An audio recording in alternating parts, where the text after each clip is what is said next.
দেখুন এইটা নিয়ে তো ভীষণ আহ, কি বলবো, ডিবেট আছে।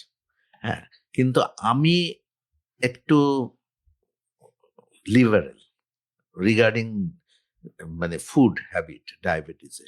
যেমন আমি যখন ইংল্যান্ডে প্রথম যাই তখন আমি দেখলাম যে ডায়াবেটিক পেশেন্টের বা আলু মানে যেটা হুম। স্ম্যাশ পটাটো, তার সঙ্গে কাস্টার্ড, তার সঙ্গে ইয়ে সব দিয়েছে। আমি তখন ওখানে বললাম যে কি হি ইজ ডায়াবেটিক, তখন আমাকে কনসালটেন্ট বললো, ডু ওয়ান্ট টু ফাস্ট?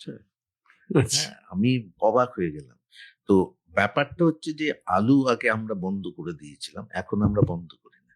এটা পলিস্যাকারাইড, অতএব সুগারটা কিন্তু বাড়বে না, বাড়বে খুব স্লোলি। গ্লাইসেমিক ইন্ডেক্স যেটা একটা কথা হয়, যে খাবারগুলো খেলে ঝট করে সুগারটা বেড়ে যায়, তখন ইনসুলিন আসা বা ড্রাগ যেটা আমরা দিচ্ছি ইনসুলিনটাকে বাড়িয়ে দেওয়ার, সেইটা টাইম না পেলে সুগারটা একটা ফ্লাকচুয়েট করতে পারে, সেটা ড্যামেজ করে বেশি অর্গান।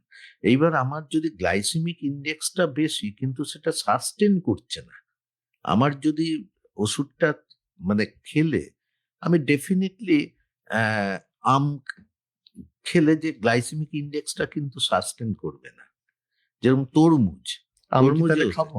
হ্যাঁ, তরমুজ, আম এগুলো আমি তো আমার পেশেন্টদের খেতে বলি। কিন্তু আম মানে ৪ টে আম একসঙ্গে খেয়ে ফেলা তা নয়। আপনি একটা সিজনাল ফ্রুট পরিমিত। খাবেন না, বেঁচে থাকার মানে কি আছে?